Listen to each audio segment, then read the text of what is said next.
Hey, what's going on, everybody? Once again, this is LBThaRealist with Surrealistic Studios for another episode of LB in the AM. And I got a story that I want to read to you guys here. This is going to be from Healthline.com. Uh, Basically, it deals with consciousness after we die. It was a very interesting concept. I actually read an article before this one. I don't know which one it was, but I landed on this one. I thought it'd be fun if we just kind of read it together. So let's begin. All right. We may be still conscious after we die, according to Healthline.com, written by Kathy Casada on November 1st, 2017. They have a little fact-checked blue check mark. I don't know what that means. I guess it's 100% accurate, according to them at least. The movie Flatliners was onto something. According to a groundbreaking new study, we may have some consciousness in the minutes after death. Accounts of near-death experiences have been circulating since the 1970s when CPR began resuscitating people after cardiac arrest. A bright light, a compassionate, peaceful feeling, or being, deceased loved ones waiting with open arms. All of these accounts allude to the idea that something exists after death, or at least the brain believes so. Now, the largest study on this topic reports that these experiences may prove we're still conscious during the early minutes of death. Death has always been defined by when our heart stops beating, because what happens when the heart stops beating is that there's no blood getting around the body. So almost immediately a person stops breathing and their brain shuts down and becomes non-functional. Dr. Sam Parnia, co-author of the recent study of life after death by a team at the NYU Langone School of Medicine, told Healthline. This is clinically referred to as cardiac arrest. Parnia explains that when a person is resuscitated with CPR, the brain only gets about 15% of the blood that normally circulates to it. This isn't enough to reactivate the brain, so the brain is by and large remains flat and doesn't function during CPR, said Parnia. As the heart stops, you only lose consciousness and your brainstem reflexes are all gone, but also the electricity that your brain creates slows down immediately, and within about 2 to 20 seconds, it completely flatlines. Up until Parnia's current research, it's been thought that when a person flatlines, they must be unconscious because no brain waves are detected. However, he's challenging this notion. We think of death as a finite time. We think of death as a finite time, Parnia said, but science has come to understand that after a person has died, the cells inside the body start to undergo a process of death themselves, which takes a number of hours before the person is dead. Parnia isn't inferring that after a person is dead that they are alive, or that after they die their brain or organs are working. His point is that cells don't decompose in an instant. Hold on, I gotta run that back so I can understand it better. Parnia isn't inferring that after a person is dead that they're alive, or that after they die their brain or organs are working. His point is that cells don't decompose in an instant. Rather, it takes a few hours before they reach a point in the decomposing process when they're unsalvageable.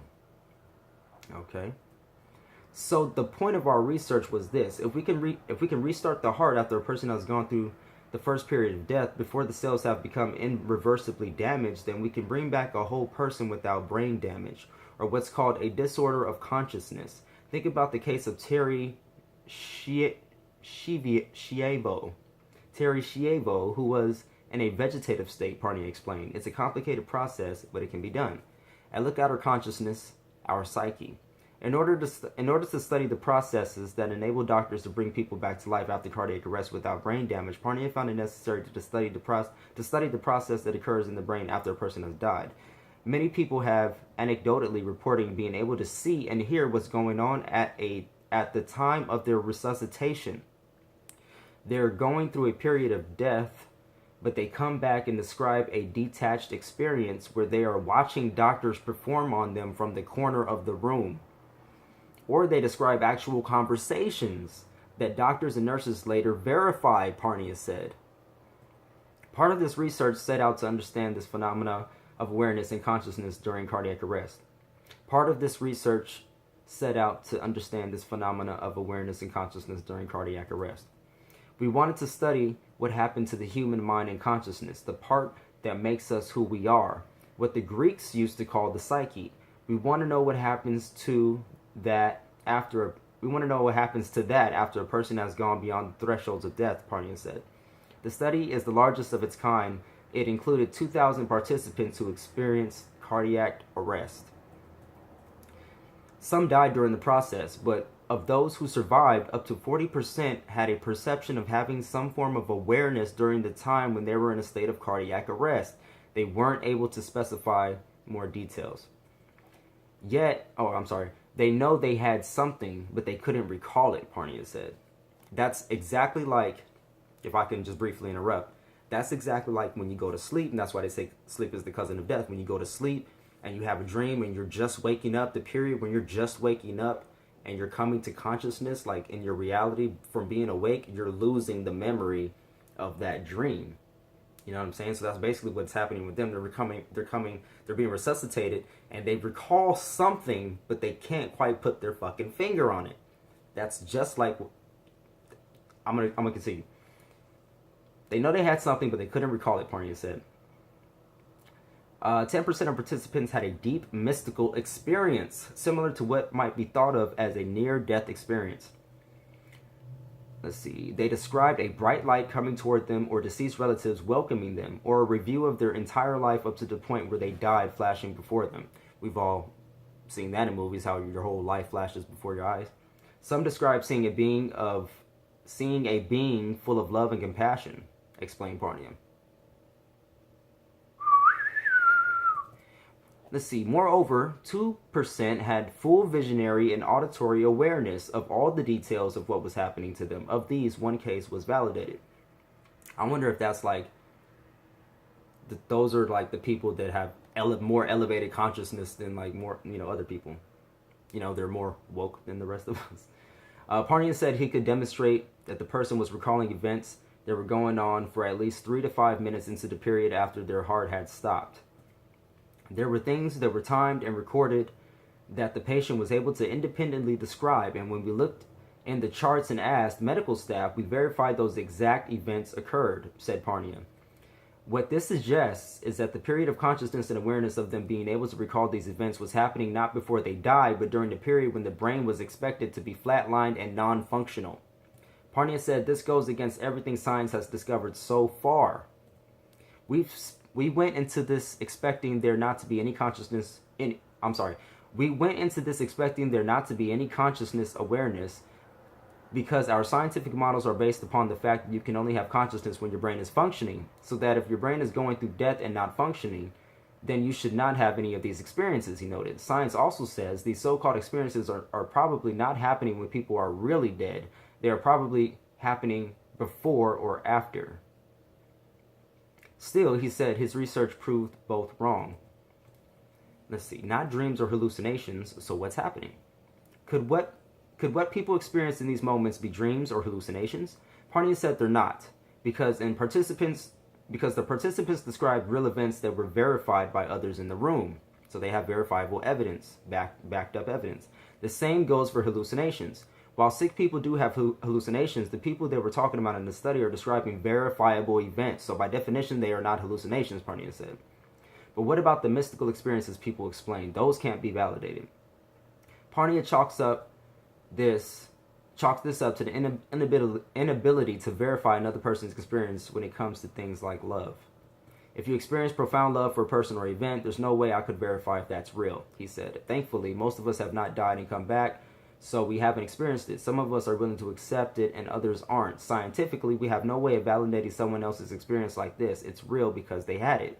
I believe the same thing. Like, people experience life in their own eyes, in their own way. Like, you can't tell me that something is not happening to me when it's happening to me, and I'm saying it's happening, You can see that nothing around me is happening, but something is definitely happening in my reality.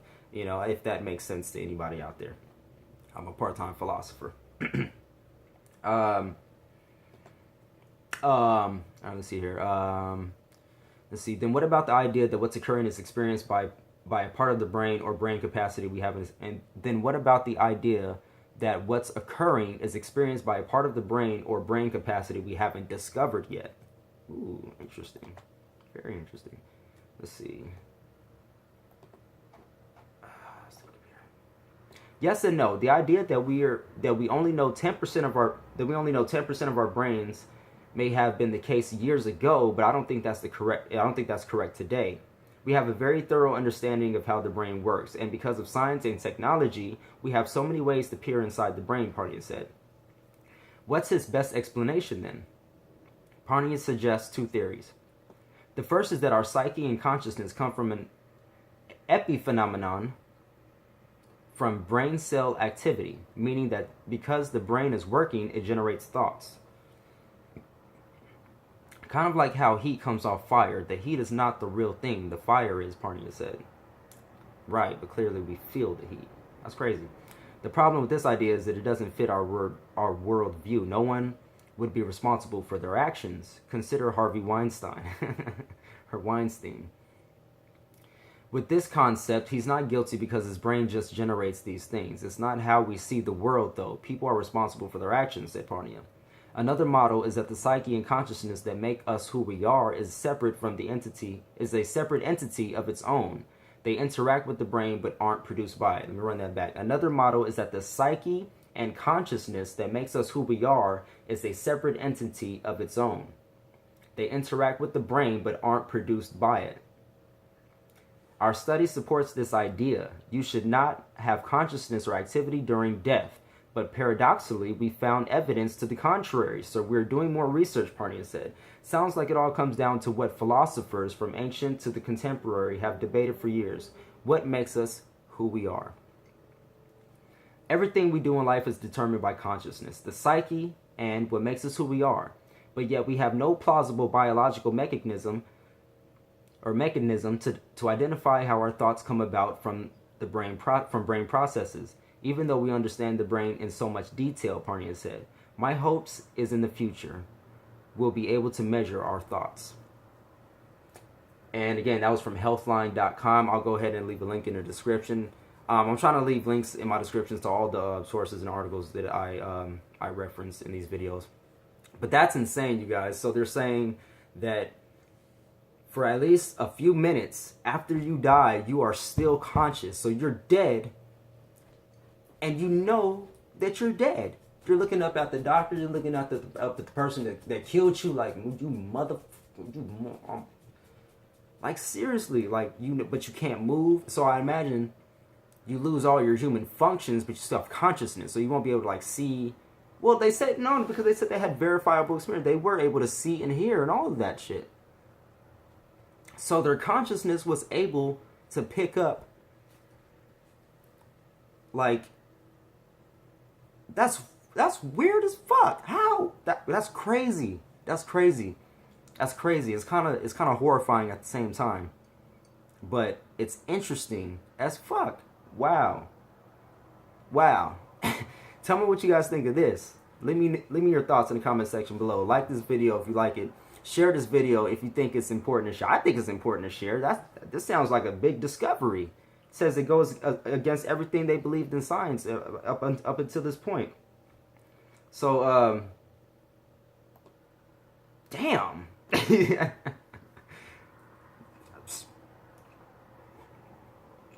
Ain't no punchline to that. Until the next time, you guys, I'm LBThaRealist. Again, this is Surrealistic Studios, LB in the AM. Like, share, comment, subscribe. Let me know what you guys think.